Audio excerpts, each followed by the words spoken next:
तो आज के हम इस वीडियो में देखने वाले हैं अध्याय 3 वनस्पति जगत। ठीक है दोस्तों।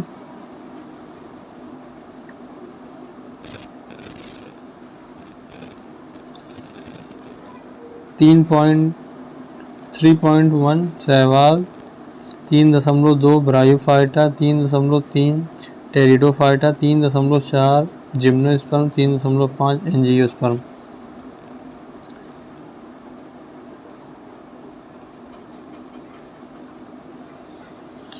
पिछले अध्याय में हमने विटेकर 1969 द्वारा सुझाए गए सजीवों के प्रमुख वर्ग के विषय में पढ़ा था। इसमें उन्होंने 5 kingdom Monera, protista, fungi, Animalia तथा प्लांटी सुझाए थे। इस अध्याय में हम प्लांटी जगत, जैसे वनस्पति जगत भी कहते हैं, के बारे में तथा वर्गीकरण के विषय में विस्तार से पढ़ेंगे। हमें यह इस बात पर ध्यान देने की आवश्यकता है कि वनस्पति जगत के विषय में समयानुसार परिवर्तन आया है। फंजाई, कवक तथा मोनेरा तथा प्रोटिस्टा वर्ग के सदस्य, जिसमें कोशिका भित्ति होती है, प्लांटी वर्ग से निकाल दिए गए हैं। यद्यपि वे पहले दिए गए वर्गीकरण के अनुसार एक ही जगत में होते थे, इसलिए साइनोबैक्टीरिया, जिन्हें नील हरित शैवाल कहते हैं, अब वे शैवाल नहीं हैं। इस अध्ययन में हम प्लांटी के अंतर्गत शैवाल,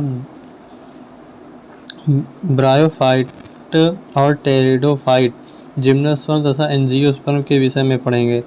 और इस तंत्र को प्रभावित करने वाले बिंदुओं को समझने के लिए एंजियोस्पर्म के वर्गीकरण को देखें।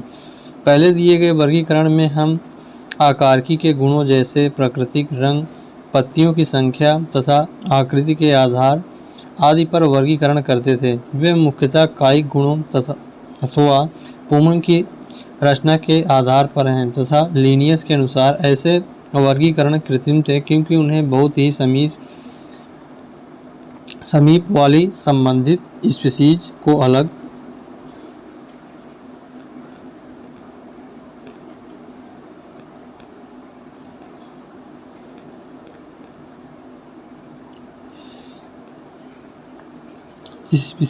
अलग कर दिया गया। इसका कारण था कि वे बहुत ही कम गुणों पर आधारित थे। कृत्रिम के वर्गीकरण में कायिक तथा लैंगिक गुणों की समानता मान्यता दी गई थी। यह अब स्वीकार नहीं है क्योंकि हम जानते हैं कि कायिक गुणों में प्रायः पर्यावरण के अनुसार परिवर्तन हो जाता है। इसके विपरीत प्राकृतिक वर्गीकरण जीवों में प्राकृतिक संबंध तथा बाह्य गुणों के साथ साथ भीतरी गुणों जैसे परासंरचना, शरीर, भ्रूण विज्ञान तथा पादप रसायन के आधार पर विकसित हुआ है। पुष्पीय पादप के इस वर्गीकरण को जॉर्ज बेथम तथा जोसेफ डाल्टन हुकर ने सुझाया था। और हम आगे देखते हैं।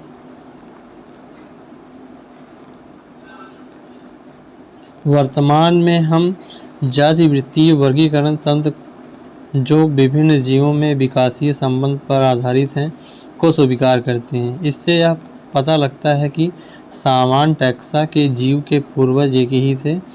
हम वर्गीकरण की कठिनाइयों को हल करने के लिए विभिन्न सूचनाओं तथा अन्य स्रोतों का उपयोग करते हैं।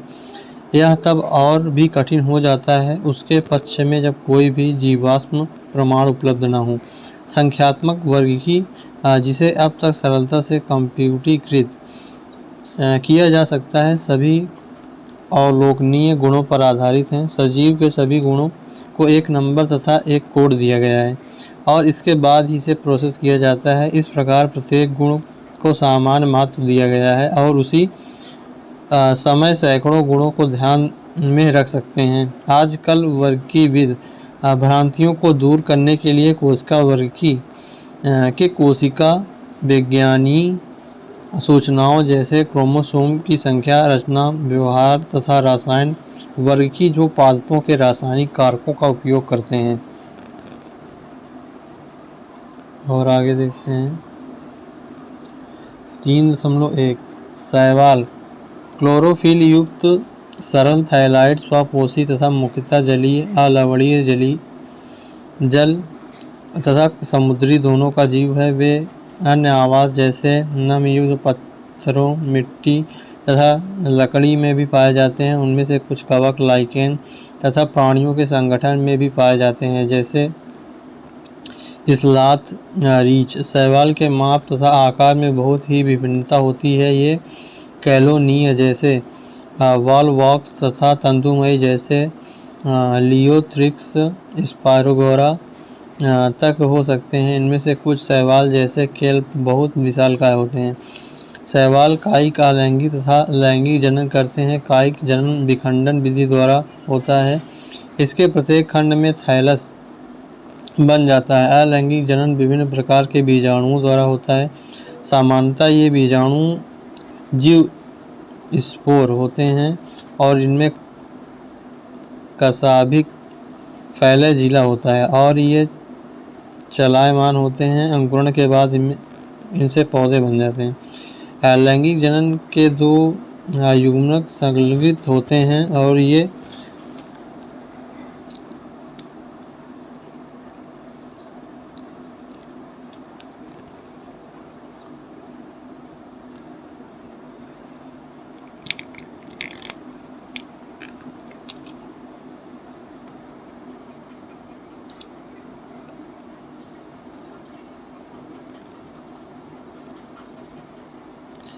इनमें कशाभिक फ्लैजिला होता है और ये चलायमान होते हैं। अंकुरण के बाद इनमें पौधे बन जाते हैं। लैंगिक जनन में दो युग्मक संगलित होते हैं और ये युग्मक कशाभिक युक्त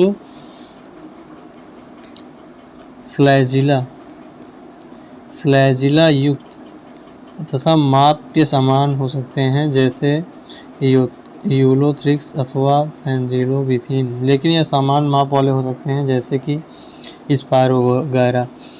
ये ऐसे जनन को संयुग्मकी कहते हैं। जब विभिन्न माप वाले दो युग्मक संगलित होते हैं तब उसे असमयुग्मकी कहते हैं, जैसे कि यूडोराइना की कुछ स्पीशीज। विषम युग्मकी लैंगिक जनन में एक बड़े अचल स्थैनिक मादा युग्मक से छोटा चलायमान नर युग्मक सम्मिलित होता है, जैसे कि वॉलवॉक्स फ्यूक्स।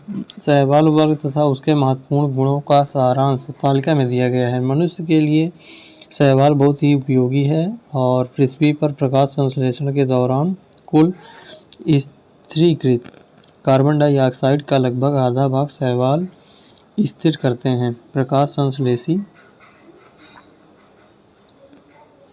देखो, इसमें संतति की कॉलोनी है, जलक की कॉलोनी है और इसको सब आप लोग देख लीजिएगा चित्र को।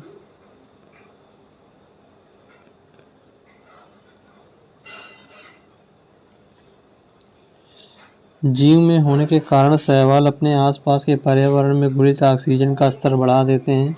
ये ऊर्जा के प्राथमिक उत्पादक होने के कारण बहुत महत्वपूर्ण है, क्योंकि ये जलीय प्राणियों के खाद्य चक्रों का आधार है। पोरफायरा, लैमिनेरिया तथा सरगासम की बहुत सी स्पीशीज प्रजातियां, जो समुद्र की 70 स्पीशीज प्रजातियों में से एक हैं, भोजन के रूप में उपयोग की जाती हैं। कुछ समुद्री भूरे अथवा लाल शैवाल बहुत ही अधिक कैरागीन लाल शैवाल का उत्पादन करते हैं, जिनका व्यावसायिक उपयोग होता है। जिलेडियम तथा ग्रेसिलेरिया से एगार प्राप्त होता है, जिसका उपयोग सूक्ष्म जीवों के संवर्धन में तथा आइसक्रीम और जेली बनाने में किया जाता है।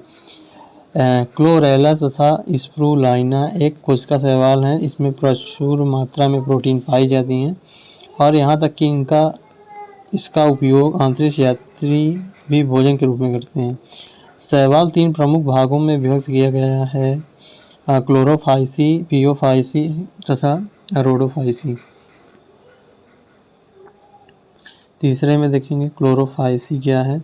क्लोरोफाइसी के सदस्यों को प्रायः हरा शैवाल कहते हैं और ये कोशिका कॉलोनी में तथा तंतुमय हो सकते हैं। क्लोरोफिल ए तथा बी के प्रभावी होने के कारण इनका रंग हरी घास की तरह होता है। वर्गक सुस्पष्ट क्लोरोप्लास्ट में होते हैं। क्लोरोप्लास्ट डिस्क प्लेट की तरह जलिकाकार कप के आकार का सर्पीला अथवा रिबन के आकार के हो सकते हैं। इनका अधिकांश सदस्य के क्लोरोप्लास्ट में एक अथवा एक से अधिक पायरीनाइड होते हैं। पायरीनाइड स्टार्च होते हैं। कुछ शैवाल तेल बूंदक के रूप में भी भोजन संचित करते हैं। हरे शैवाल में प्रायः एक कठोर कोशिका भित्ति होती है जिसकी भीतरी सतह सेलुलोज तथा बाहरी सतह पेक्टोज की बनी होती है। कायिक जनन प्रायः तंतु के टूटने से अथवा विभिन्न प्रकार के जीवाणु स्पोर के बनने से होता है। अलैंगिक जनन फ्लैजिला युक्त जूस्पोर से होता है। जूस्पोरोंजिया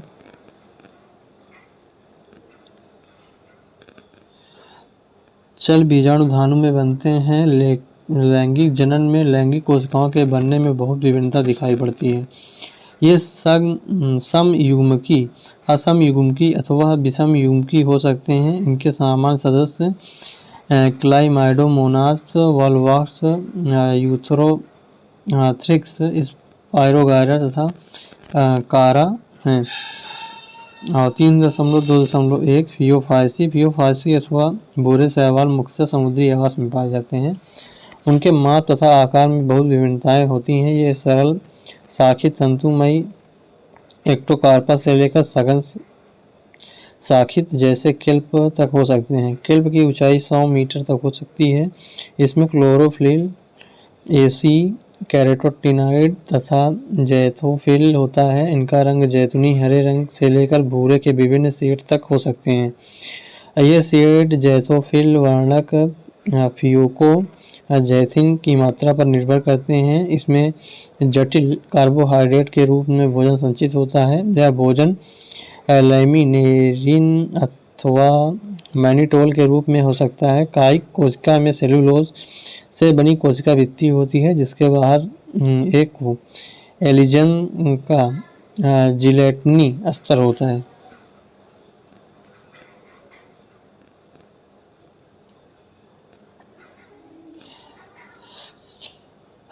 प्रोटोप्लास्ट में कवक के अतिरिक्त केंद्र में रसधानी तथा केंद्रक होते हैं। पौधे प्रायः संलग्न द्वारा अधस्तर से जुड़ा रहता है और इसमें एक वृंत तथा पत्ती की तरह प्रकाश संश्लेषी अंग होता है। इसमें कायिक जनन खंडन विधि द्वारा होता है। अलैंगिक जनन नाशपत्ती के आकार वाले 2 फैले जीला युक्त जियोस्पोर द्वारा होता है। इसके फ्लैजिला असमान होते हैं तथा वे पार्श्वीय रूप से जुड़े होते हैं। इसमें लैंगिक जनन समयुग्मकी, असमयुग्मकी तथा विषमयुग्मकी हो सकता है। युग्मकों का संगम जल अथवा अंडधानी विषमयुग्मकी इस विशेष प्रजाति में हो सकता है। युग्मक पायरीकॉर्म नाशपत्ती आकार की होती हैं और इनके पार्श्व में 2 फ्लैजिला होते हैं। इसके सामान्य सदस्य एक्टोकार्पस, डिक्टियोटा, लैमिनेरिया, सरागासम तथा फ्यूकस हैं।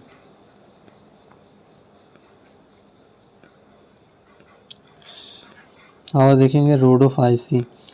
रोडोफाइसी लाल शैवाल है। इसका रंग लाल तथा लाल वर्णक आरसी फाइकोएथ्रीन के कारण है। अधिकांश लाल शैवाल समुद्र में पाए जाते हैं और इनका बहुलता समुद्र के गर्म क्षेत्र में अधिक होती है। ये पानी की सतह पर अधिक प्रकाश होता है वहाँ भी पाए जाते हैं। समुद्र की गहराई में भी और जहाँ प्रकाश कम होता है वहाँ भी पाए जाते हैं। लाल शैवाल का लाल थैलस अधिकांशतः बहुकोशिक होता है और इसमें कुछ की बड़ी संरचना बड़ी जटिल होती है। भोजन फ्लोरिडियन स्टार्च के रूप में संचित होता है। इस स्टार्च की संरचना एमाइलो प्रोटीन तथा ग्लाइकोजन की तरह होती है। इसमें कायिक जनन विखंडन, अलैंगिक जनन अचल स्पोर बीजाणु और लैंगिक जनन अचल युग्मकों द्वारा होता है। लैंगिक जनन विषम युग्मकी होता है और इसके पश्चात निषेचनोत्तर विकास होता है। इसके सामान्य सदस्य पॉलीसाइफोनिया, ग्रॉसिलेरिया तथा पोरफायर तथा जिलेडियम। इसमें चित्र में भी दिया गया है 3.2 में। ब्रायोफाइट में मांस तथा लीवर बर्ट आते हैं जो प्रायः पहाड़ियों में नम तथा छायादार क्षेत्रों में पाए जाते हैं। ब्रायोफाइट को पादप जगत के जल स्थलचर भी कहते हैं। और क्योंकि ये भूमि पर भी जीवित रह सकते हैं, किंतु लैंगिक जनन के लिए जल पर निर्भर करते हैं। ये प्रायः नमशीलन, आर्द्र तथा छायादार स्थानों पर पाए जाते हैं। ये अनुक्रमण में महत्वपूर्ण भूमिका निभाते हैं। इनकी पादप काय शैवाल की अपेक्षा अधिक विक्षेपित होती है। यह थैलस की तरह होता है। यह शयान अथवा सीधा होता है और एक ही कोशिका तथा बहुकोशिकीय मूलाप द्वारा सब स्टेटम से जुड़ा हो रहता है। इसमें वास्तविक मूल, तना अथवा पत्तियां नहीं होती हैं। इनमें मूलसम, पत्तीसम अथवा तनासम संरचना होती है। ब्रायोफाइट की मुख्यतः आगुड़ित होती हैं। ये युग्मक उत्पन्न करते हैं, इसलिए इन्हें युग्मकोद्भिद कहते हैं। ब्रायोफाइट में लैंगिक अंग बहुकोशिक होते हैं। नर लैंगिक अंग को पुंधानी कहते हैं। ये द्विक पुमंग उत्पन्न करते हैं। मादा जनन अंग को स्त्रीधानी कहते हैं।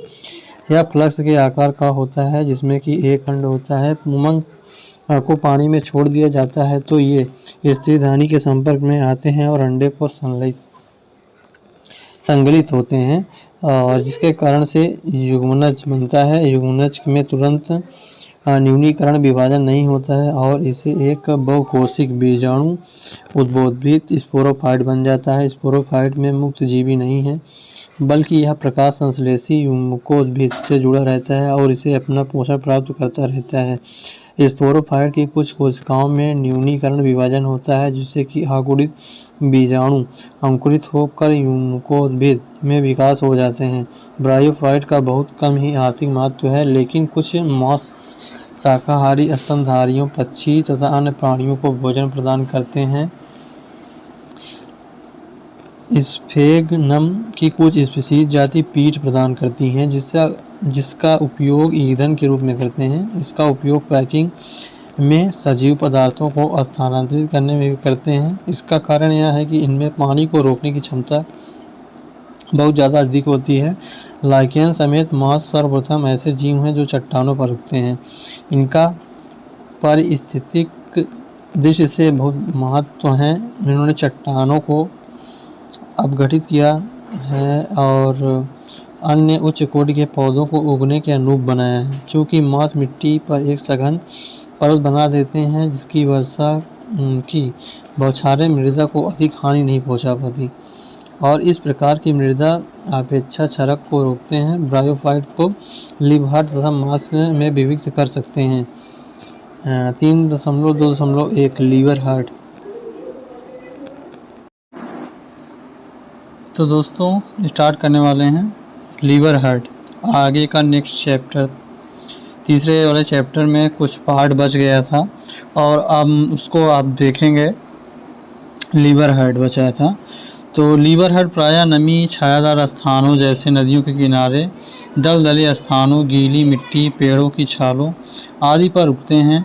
लीवर हार्ट की पादप काय थैलस ऑफ मार्केंसिया होती है। थैलस पृष्ठधार होते हैं और तथा आधा स्तर बिल्कुल चिपके रहते हैं। इसके पत्तीदार सदस्यों में पत्तियों की तरह छोटी छोटी संरचनाएं होती हैं, जो तने की तरह संरचना पर दो कतारों में होती हैं। लीवर हार्ट में अलैंगिक जनन थैलस विखंडन अथवा विशिष्ट संरचना जेमा द्वारा होता है। जेमा में हरी बहुकोशिक अलैंगिक कलियां हैं, छोटे छोटे पत्रों में, जिन्हें जेमा कप कहते हैं, में स्थित होती हैं।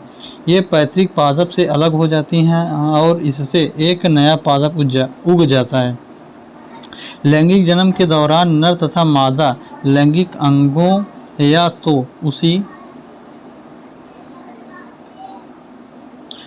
उसी थैलस पर अथवा दूसरे थैलस पर बनते हैं। स्पोरोफाइट में एक पाद सीटा तथा कैप्सूल मार्केंसिया होता है। मिओसिस के बाद कैप्सूल में स्पोर बनते हैं। स्पोर से अंकुरण होने के कारण मुक्तजीवी युग्मकोद्भिद बनते हैं। और तीसरा है 3.2.2 मास जीव के चक्र के प्रभावी अवस्था में युग्मकोद्भिद होती हैं, जिसकी दो अवस्थाएं होती हैं। पहली अवस्था में प्रथम तंतु और जो स्पोर से बनता है यह विसर्पी हरा संखित अथवा प्रायः तंतुमयी होता है। इसका दूसरी अवस्था पत्ती की तरह होती है जो प्रथम तंतु से पार्श्विकीय कली में उत्पन्न होती है। इसमें एक सीधा पतला तना सा होता है जिसमें सर्पीला रूप में पत्तियां लगी रहती हैं। यह बहुकोशिक अथवा शाखित मूलाप द्वारा मिट्टी से जुड़ी रहती हैं। इसकी अवस्था में लैंगिक अंग विकसित होते हैं।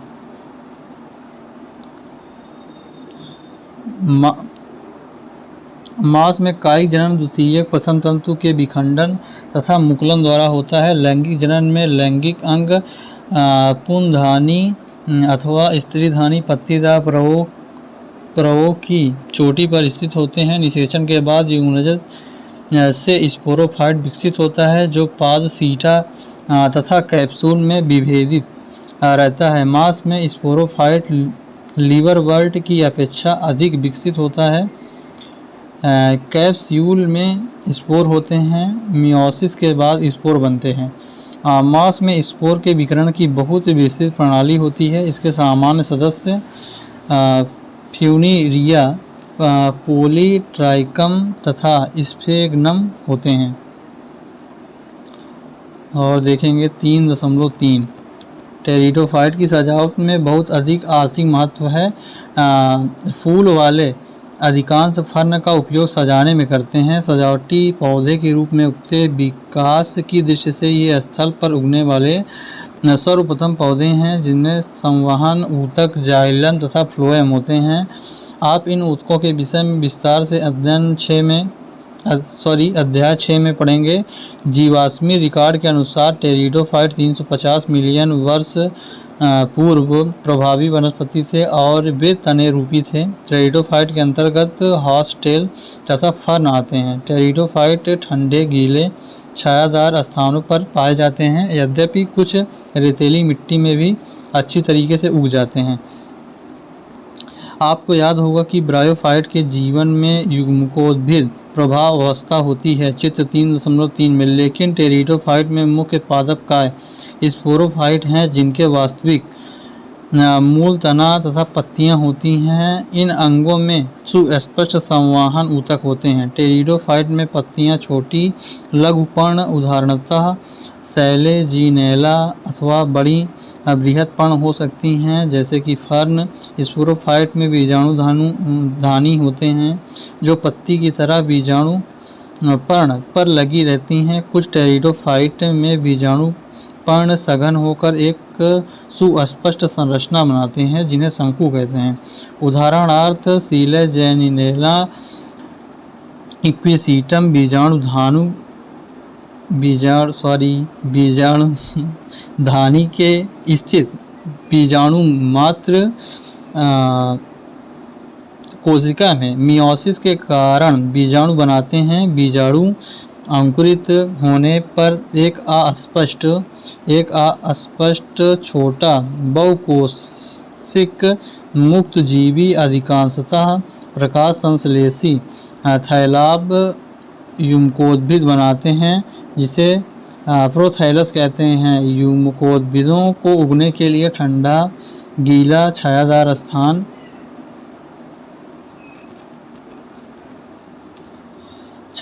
स्थान चाहिए और इसकी विशिष्ट सीमित आवश्यकताएं और निषेचन के लिए पानी की आवश्यकता कम होने के कारण जीवित टेरिडोफाइट का फैलाव भी सीमित है और कम भौगोलिक क्षेत्रों तक सीमित है। युग्मकोद्भिद के नर तथा मादा अंग होते हैं जिन्हें क्रमशः पुंधानी तथा स्त्रीधानी कहते हैं। पुंधानी से पुमाणु के निकलने के बाद उसे स्त्रीधानी के मुंह तक पहुंचने के लिए पानी की आवश्यकता होती है। स्त्रीधानी में स्थित अंडे से नर युग्मक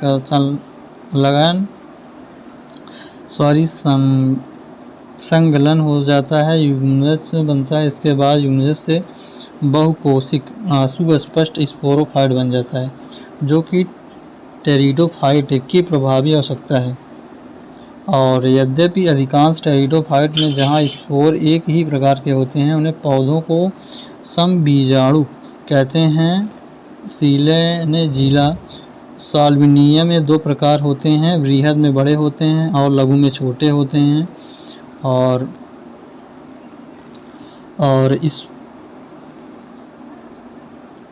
स्पोर बनते हैं जिन्हें विषम बीजाणु कहते हैं।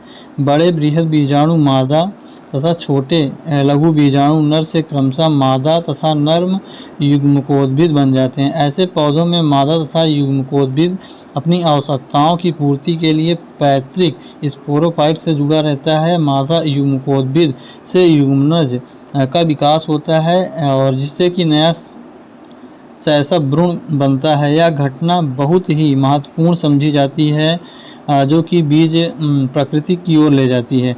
टेरिडोफाइट के 4 वर्ग क्लास होते हैं। साइलोपसीडा जिसे कहते हैं इंग्लिश में साइकोलोटम और हिंदी में इसको कहते हैं लाइकोपसीडा, इसको इंग्लिश में कहते हैं सैलेजिनेला तथा लाइकोपोडियम, स्पिनोपसीडा, इक्विसिटम तथा टीरोपसीडा और ड्रायोप्टेरिस टेरिस तथा एंडिएक्टम। और इसके बाद आगे देखते हैं 3.4 में। ठीक है, जिम्नोस्पर्म अनावृत स्पर्म बीज ऐसे पौधे हैं जिनमें बीजांड अंडाशय भित्ति से ढके हुए नहीं होते हैं और इन्हें निषेचन के पूर्व तथा बाद में भी अनावृत रहते हैं। जिम्नोस्पर्म के माध्यम अथवा लंबे वृक्ष तथा झाड़ियाँ होती हैं। जिम्नोस्पर्म का सकुआ वृक्ष सबसे लंबा है। इसकी मूल प्रायः मुसला मूल होती है। इनके कुछ जीनस की मूल कवक से सहयोग कर लेती हैं जिसे कवक मूल कहते हैं, उदाहरण में पाइनस, जबकि कुछ अन्य की छोटी विशिष्ट मूल नाइट्रोजन स्थिर करने वाले साइनोबैक्टीरिया के साथ सहयोग कर लेती हैं जिसे प्रवाल मूल कहते हैं, उदाहरणतः साइकस। इसके तने में अशाखीय साइकस अथवा शाखित पाइनस सीड्रस होते हैं। इनकी पत्तियां सरल तथा संयुक्त होती है। साइकस में पिच्छदार पत्तियां कुछ वर्ष तक रहती हैं। जिम्नोस्पर्म में पत्तियां अधिक ताप, नमी तथा वायु को सहन कर सकती हैं और शंक्वाकार पौधों में पत्तियों में सुई की तरह होती हैं। इनकी पत्तियां की सतह क्षमता कम और मोटी क्यूटल अथवा गर्तिकंद्र होते हैं और इनके गुणों के कारण पानी की हानि कम होती है।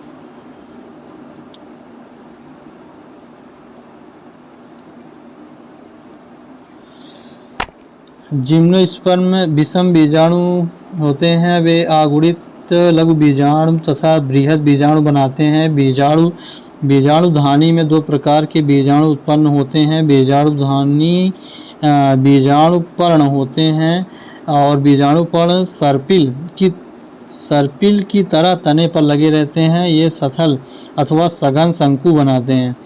शंकु जिन पर लघु बीजाणुपर्ण लघु बीजाणुधानी होती हैं उन्हें लघु बीजाणुधानिक अथवा नर शंकु कहते हैं। प्रत्येक बीजाणु से नर युग्मकोद्भिद संतति उत्पन्न होती है, बहुत ही न्यूनीकृत होती है और यह कुछ ही कोशिकाओं में सीमित रहती है। इन्हें न्यूनीकृत नर युग्मकोद्भिद को परागकण कहते हैं। परागकण के विकास में लघु बीजाणुधानी में होता है। जिस शंकु पर गुरु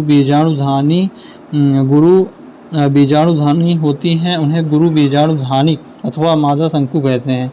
2 प्रकार के नर अथवा मादा शंकु एक ही वृक्ष, पाइनस अथवा विभिन्न वृक्षों पर साइकेस पर स्थित होते हैं। गुरु बीजाणु मात्र कोशिका बीजांड काय की एक कोशिका से विभेदित हो जाता है। बीजांड का एक अस्तर द्वारा सुरक्षित रहता है और इस सघन संरचना को बीजांड कहते हैं।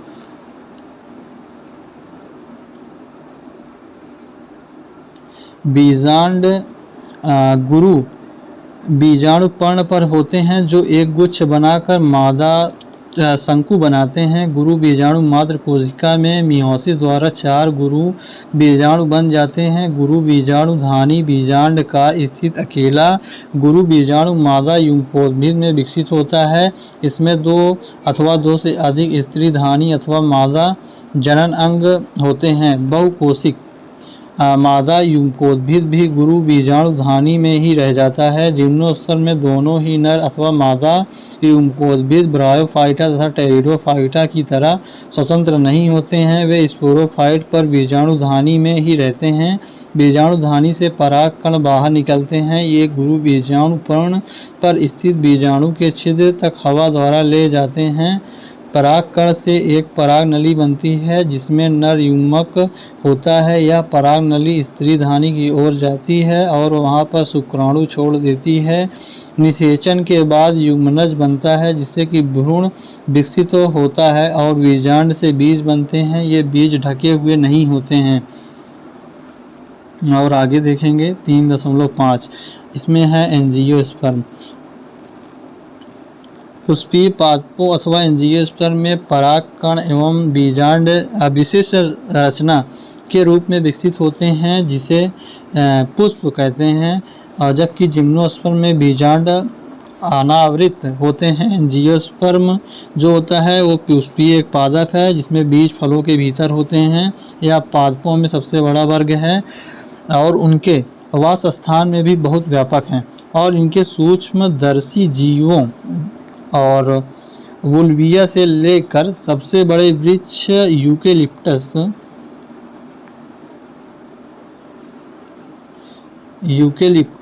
100 मीटर से अधिक ऊंचाई तक होता है। इससे हमें भोजन, चारा, ईंधन, औषधियाँ तथा दूसरे आर्थिक महत्व के उत्पाद प्राप्त होते हैं। ये दो वर्गों द्विबीजपत्री तथा एक बीजपत्री में विभक्त होते हैं। ये है आपका, ठीक है।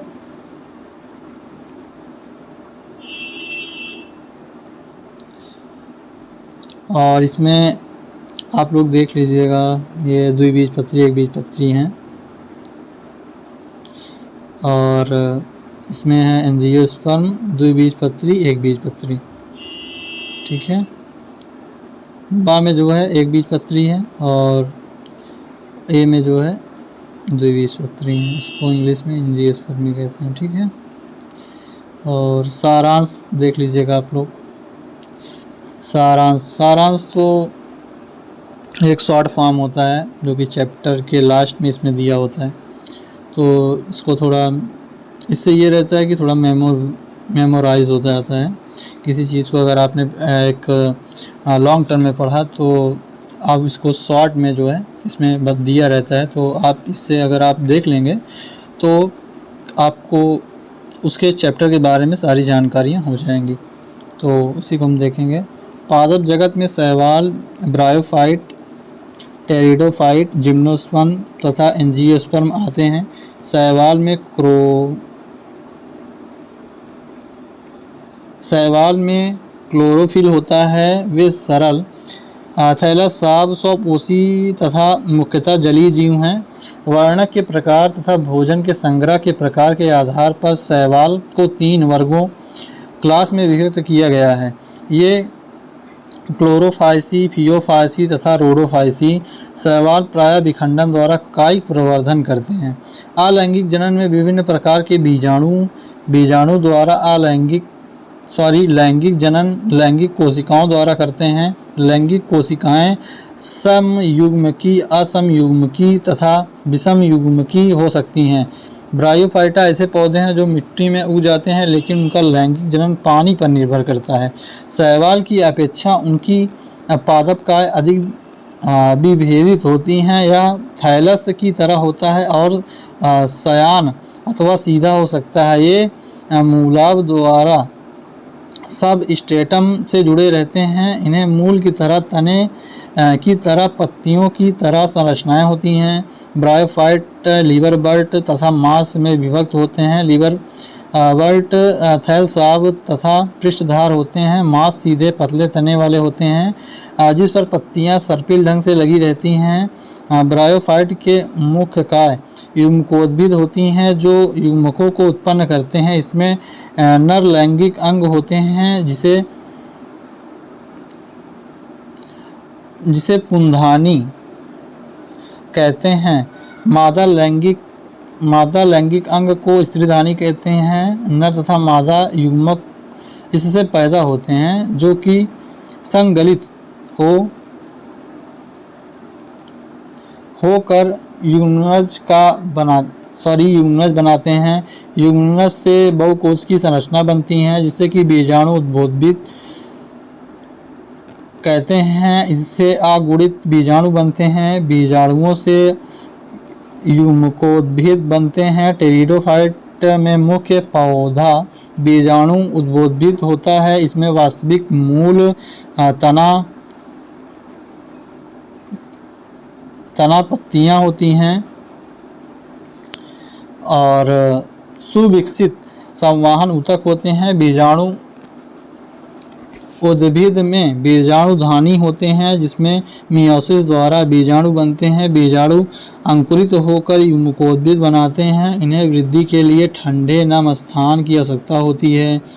युग्मकोद्भिद में नर तथा मादा लैंगिक जननांग होते हैं जिन्हें क्रमशः पुंधानी तथा स्त्रीधानी कहते हैं। नर युग्मक के मादा तक जाने के लिए पानी की आवश्यकता होती है। निषेचन के बाद युग्मनज बनता है। युग्मनज जो है बीजाणु उद्भोदित बनाता है। जिम्नोस्पर्म वे पौधे होते हैं जिनमें बीजांड किसी अंडाशय भित्ति से ढका नहीं होता है। निषेचन के बाद बीज अनावृत रहते हैं, इसलिए इन्हें अनावृत बीजें पौधे कहते हैं। जिम्नोस्पर्म लघु बीजाणु तथा गुरु बीजाणु उत्पन्न करते हैं जो लघु बीजाणुधानी तथा गुरु बीजाणुधानी बीजांड में बनते हैं। ये धमनियाँ बीजाणु पर्ण में होती हैं।